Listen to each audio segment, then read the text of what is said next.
प्रिय दर्शक, हमारे YouTube चैनल में हार्दिक स्वागत है। दोस्तों, यह महालक्ष्मी की एक दिन की साधना है जो सिर्फ पुष्प नक्षत्र में संपन्न की जाती है, जो स्वयं इंद्र ने की थी। ऐसा माना जाता है कि यह एक दिन की साधना से पूरा जीवन बदल जाता है। जो जीवन में चाहिए वह सब कुछ प्राप्त होने लगता है। और यह साधना देवराज इंद्र द्वारा रचित है। इस साधना में जब उन्होंने भगवती महालक्ष्मी की 10 महाविद्याओं से परे एक करें महाविद्या मानकर उनकी सर्वया नूतन ढंग से साधना संपन्न की। यो तो 10 महाविद्याओं में कमला महाविद्या साक्षात रूप से भगवती जगदम्बा की ही महालक्ष्मी स्वरूप में साधना है, लेकिन देवराज इंद्रकृत यह प्रयोग तो सर्वथा अनूठा ही है, जिसकी प्रामाणिकता और तेजस्थिता अनुभव कर सके बाद के साधक और योगीगण जीवन में इसे उतार कर। यह एक साधना ही नहीं है, यह तो साधना के समुद्र में उतरकर देवराज इंद्र का किया एक मंथन है, जिससे भगवती महालक्ष्मी का सर्वथा नवीन रूप उभर कर सामने आता है। यह संपूर्ण रूप से भगवती महालक्ष्मी का मौलिक व पूर्ण चिंतन है, और चिंतन के साथ साथ देह में स्थापन भी साधना का आधार है कि देव या देवी का अपने शरीर में स्थापन हो सके। जहाँ महालक्ष्मी की इस देह में स्थापन हो जाए वहाँ दरिद्रता रहेगी भी तो किस स्थान पर।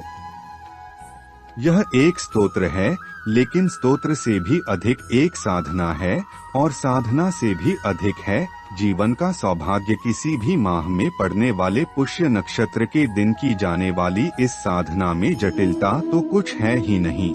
पुष्य नक्षत्र से इसका विशेष संबंध होने के कारण यह एक पुष्टिदायक साधना है, चाहे वह जीवन का कोई भी पक्ष क्यों न हो। पत्नी के स्वास्थ्य, बच्चों की पढ़ाई, अतिथियों का सत्कार, आकस्मिक खर्चों से लेकर आमोद प्रमोद और यात्रा भ्रमण सहित मनोरंजन के सभी पक्ष तो सिमट जाते हैं। लक्ष्मी से संबंध, लक्ष्मी प्राप्ति, सभी मनोकामना पूर्ण होती है। इसे ही तो जीवन कहते हैं।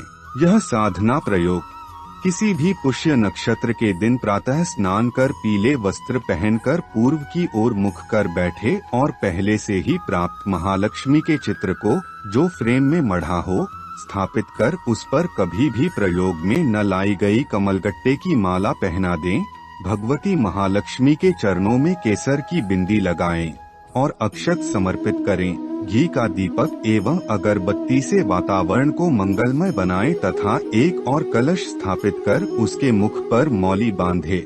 आम वृक्ष की 5 पत्तियों पर नारियल स्थापित कर इसका मंगल घट के रूप में धूप दीप से पूजन करें।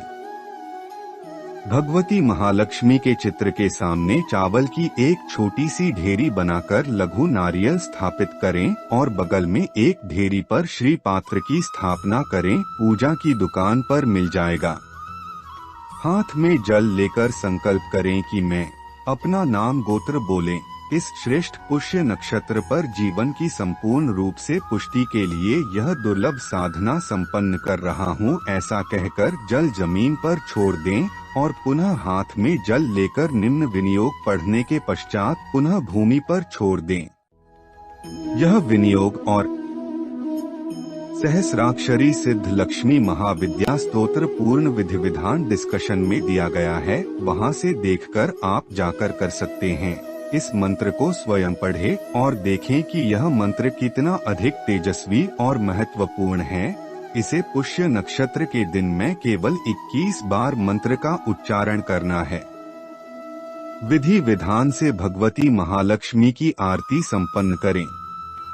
श्री पात्र को टाइम्स अपने तिजोरी में अथवा पीले कपड़े में बांधकर अपने पूजा स्थान में स्थापित करें। कमल गट्टे माला की माला भगवती महालक्ष्मी के चित्र पर ही अर्पित रखें। इस तरह से यह साधना करने से आपके जीवन में सब कुछ निरंतर उन्नति की तरफ बढ़ने लगते हैं। आप लोग करें, इस साधना का लाभ उठाएं। इस चैनल का मकसद यही है, हिंदू सनातन धर्म ग्रंथ ऋषि मुनि के प्राचीन रहस्य ज्ञान आप तक पहुँचे। उम्मीद है यह प्रस्तुति पसंद आई है। कमेंट में हर हर महादेव लिखें। और ऐसे ही ज्ञान भरी बातें जानने के लिए हमारे चैनल को सब्सक्राइब करें, लाइक करें। धन्यवाद।